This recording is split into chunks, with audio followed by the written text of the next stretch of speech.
Aimerait avoir quand même un certain nombre de choses. Et j'ai quelques points là.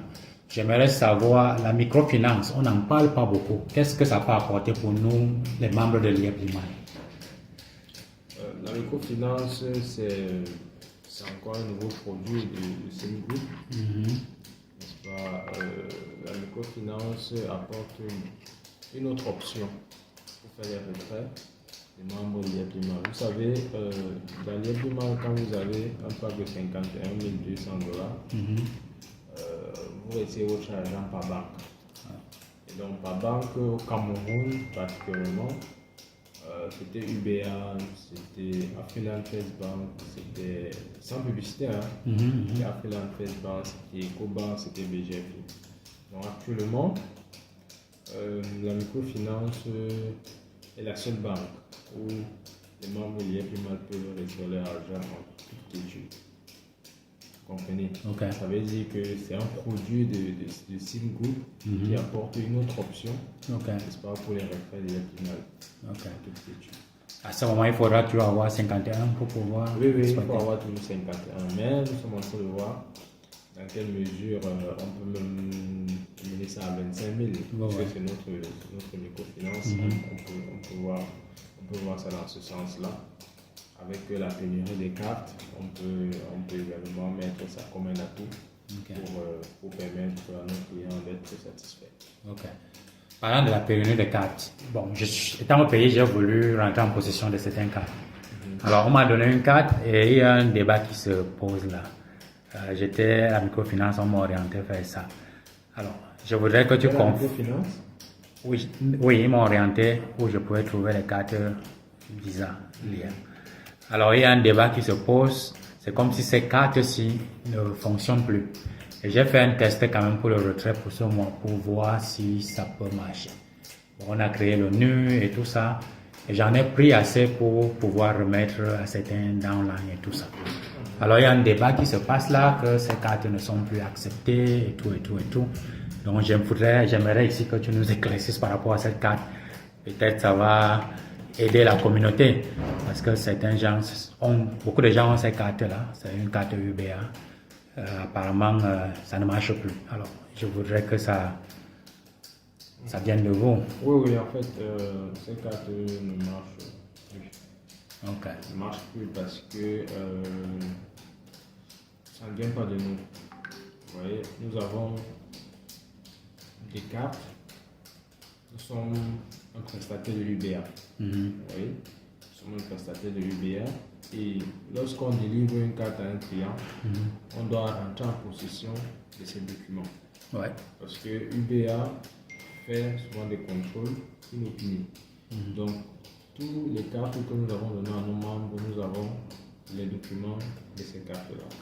Et donc, si UBA ou bien je ne sais quelle institution fait un contrôle inopiné et voit que nous sommes en train de travailler avec des cartes avec lesquelles nous n'avons pas les documents, ça pourrait nous poser préjudice. Du coup, nous, on se décline de toute responsabilité par rapport à toutes les autres cartes que nos clients prennent ailleurs.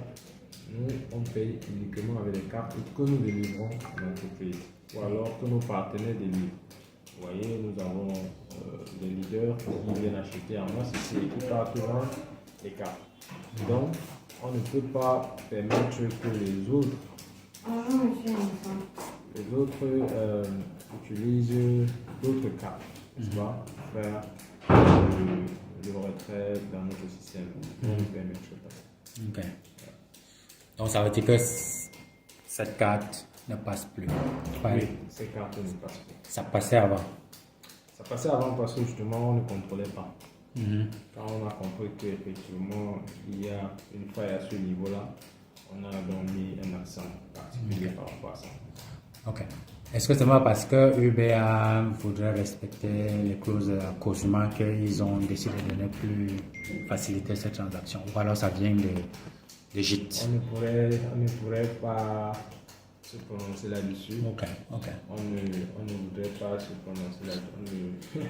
Je ne veux pas parler à la place de l'UBA. Donc ça ne manque pas de UBA. C'est vraiment GIT qui a décidé pour des raisons Oui. C'est coquet ci-dessus. Oui, oui. Ok. C'est VIB. Ouais. Ce n'est pas UBA. Ok, donc ça. Ok, donc nous allons rester patients en attendant les cartes qui Oui, oui. notre. Ouais. Les cartes sont en train d'être livrées. On nous livre les cartes et puis nous allons vous livrer également les cartes. Ok. Donc pour le moment, je ne peux même pas rentrer avec une carte ou deux cartes pour satisfaire les. Nous n'avons plus de cartes. Il n'y a plus de cartes. Non, on n'a plus de cartes ici. Ok. Mais je crois que d'ici là, on aura les cartes. Ok. Il y a des bonnes nouvelles à l'horizon, ouais. Ok. Et comment entrer en possession pour ceux qui sont loin d'ici de ces cartes? C'est la même procédure. C'est la même procédure pour ceux qui sont ici. Il faut fournir, il y a un formulaire qu'il faut remplir que nous allons vous donner. Il y a la photocopie de la CNE du passeport. Il y a le numéro d'identification unique. Et il y a le plan de localisation. Ok, toujours la avec même une chose. photo 4x4. Ok. Parce que vous avez ça, vous avez une carte. Alors, pour la microfinance, est-ce qu'il y a possibilité de lier non seulement son compte, est-ce qu'on peut lier à d'autres banques? C'est-à-dire que si on a déjà les possibilités de retirer ces limos pour la microfinance, est-ce que la microfinance pourra facilement être liée à d'autres banques? Oui, c'est comme toute autre institution financière. Oui, vous pouvez transférer de l'argent de votre microfinance vers une autre banque. C'est possible. Ça n'a pas de souci. Ok, donc ça c'est le futur. On doit s'attendre que tout cela sera mis sur pied. Oui. J'aurais appris que la microfinance aussi pourra délivrer des cartes Visa dans le futur. Oui, dans un futur proche, quand ça va passer à une banque, on va pouvoir délivrer les cartes et on n'aura plus ce problème de fournir des cartes. Ok. Ouais. Alors, quel message tu peux passer aux gens de la communauté qui sont encore inquiets? Et ça, c'est d'une part, et d'autre part, pour ceux qui continuent à croire vivement à l'IEP. Non, tout ce que je peux dire à toute la communauté qui me suit, la communauté internationale qui me suit, je leur dis juste d'être encore plus confiants parce que nous sommes l'un des business en ligne qui a fait ses preuves depuis plus de 4 ans. Nous existons et nous travaillons d'arrache-pied. Nous sommes l'une des entreprises en ligne que nous sommes très proches de nos clients. Vous voyez, vous venez des États-Unis, vous venez ici, on est localisable, on est visible. Donc, nous sommes des êtres humains comme tout le monde. On travaille d'arrache-pied. Vous voyez, mon bureau est un peu éparpillé avec les documents et tout. C'est pour vous dire que nous travaillons et nous leur demandons juste d'être plus confiants. Okay. Parce que je ne crois pas qu'ils aiment le business là plus que nous.